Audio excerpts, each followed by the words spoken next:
आप सब कैसे हैं? अरे अरे, ये क्या कर रहे हैं आप? इसे ऐसे नहीं, ऐसे कर लीजिए। मज़ा नहीं आ रहा। थोड़ा सा और, थोड़ा और। हाँ, आप कुछ सही है, पर पहले वाली बात नहीं है। मज़ा नहीं आया। कैसा लगा ये सब सुनने में? आपको अजीब लग रहा होगा ना? और लगना स्वाभाविक भी है। आपको लग रहा होगा मैं कैसी हूँ, गुस्सा आ रहा होगा मेरे ऊपर, है ना? पर क्या आप ये नहीं सोच सकते कि हो सकता है मैं चीज़ को ज़्यादा बेहतर बनाने की कोशिश कर रही हूँ? मैं चाहती हूँ कि आप सफलता की राह में आगे बढ़े। ये आप मुझे आलोचक की तरह क्यों ले रहे हैं? आप मुझे अपने ऐसे बने कि मैं आपकी दोस्त हूँ, सोचें ऐसा। नहीं ना? बस हमें सही दिशा में चिंतन करने की जरूरत है दोस्तों। यही काम तो नमन ने नहीं किया। जब उसके पिताजी उसे बार बार समझाते तो वो ये सोचता कि पिताजी ना चाहते ही नहीं है कि वो एक बड़ा आदमी बने, सफल व्यक्ति बने। अब आप सोच रहे होंगे नमन कौन है? तो चलिए मैं नमन की कहानी सुनाती हूँ। नमन अपने पिताजी के साथ किराने की दुकान पर बैठता था। अभी नया नया बैठना शुरू किया था। पिताजी के साथ रहकर सारा कार्य समझना चाहता था, पर जब भी पिताजी कुछ उसे समझाते या फिर यूं कहो कि देखते कि वो कुछ गलत कर रहा है, उसे टोकते। बड़े तो ऐसा ही करते हैं ना। वो उसे कहते बेटा ऐसे नहीं, ऐसे कर लो, या ये सही नहीं है, इसको इस तरह से करो। उसे समझ नहीं आता। वो तो ये सोचता कि पिताजी की तो आदत ही हो गई है, बात बात पे टोकते रहते हैं, मुझे मेरे तरीके से काम नहीं करने देते। और होता भी कुछ ऐसा ही। नमन के पास जब ग्राहक आते, उसे सामान दिखाने के लिए कहते। एक बार तो नमन अच्छे से दिखा देता, पर जब वो कहते भाई एक बार जरा दोबारा दिखाना, एक बार फिर से देख ले, तो नमन झल्ला जाता, अच्छे से बातचीत नहीं करता। या फिर कभी कोई ग्राहक आता, उसके पास खुले पैसे नहीं होते, तो नमन सारा सामान रख दो, आते ही क्यों भाई, जब सब खुले पैसे नहीं है तो सामान लेना नहीं है तो। इस तरह से नमन ग्राहकों से अच्छे से बात नहीं करता था। दिन पर दिन उसका व्यवहार और बिगड़ता जा रहा था। नमन के पिताजी उसे कई बार समझाते कि बेटा इस तरह से बात नहीं करते ग्राहक से, वे हमारे लिए भगवान समान है, उन्हीं से तो हमारा व्यापार चलता है।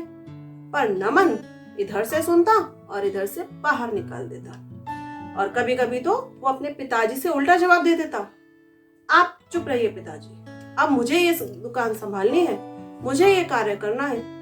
पिताजी बेचारे चुप हो जाते, सोचते कि बच्चा है, समझ जाएगा। पर दिन पे दिन ऐसा ही नमन का व्यवहार और बढ़ता गया, और नतीजा ये हुआ कि अब ग्राहकों ने दुकान पर आना बंद कर दिया। व्यापार में घाटा होने लगा। ये देख पिताजी ने एक दिन नमन को बहुत जोर से डांट दिया और कह दिया कि अगर तुम्हें मेरे साथ काम करना है तो इस तरह से नहीं चलेगा। उन्होंने सोचा कि शायद इस बात से नमन और अच्छे काम करने लगे, पर नमन वो तो अपने पिताजी की दुकान को छोड़कर ही चला गया और कह दिया कि मैं अपना धंधा अलग कर लूंगा। पिताजी बेचारे चुप रहे और उसकी बात मान ली। नमन ने अपनी अलग दुकान खोल ली। उसका तो वही रवैया, शुरू में तो ग्राहक आए, पर नमन के व्यवहार को देखकर उन्होंने आना छोड़ दिया। नमन को दिन पर दिन घाटा होता जा रहा था। वह दुकान पे बैठा मक्खियां मारता रहता, क्योंकि कोई आता ही नहीं था। उधर पिताजी की दुकान पर भीड़ लगी रहती, क्योंकि पिताजी सबसे बहुत अच्छे से बातचीत करते और सबकी समस्याओं को सुनते, अच्छे से सामान दिखाते, सब कुछ करते। उधर नमन जब उसका घाटा होने लगा उसको, तो वो परेशान होने लगा। फिर एक दिन उसे परेशान देख उसकी बीवी ने उससे कहा कि आप भी ग्राहकों से अच्छे से बात कीजिए, जो जो चीजें पिताजी ने समझाई उन्हें वैसे ही कीजिए। नमन के पास कोई चारा नहीं था। आखिर उसने अच्छे से व्यवहार करना शुरू कर दिया। धीरे धीरे उसके व्यवहार में परिवर्तन देख ग्राहकों ने भी आना शुरू कर दिया और नमन की गाड़ी फिर से पटरी पर आ गई। अब नमन का भी धंधा चल बैठा, पर उसे अपने पिताजी की हर बात रह रहकर याद आ रही थी कि पिताजी कैसे कैसे और क्या कहा करते थे।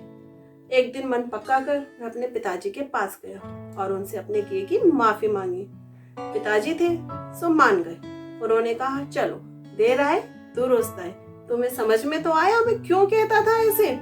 नमन और उसके पिताजी ने एक दूसरे को गले से लगा लिया और नमन और पिताजी ने फिर से एक साथ धंधा शुरू कर दिया।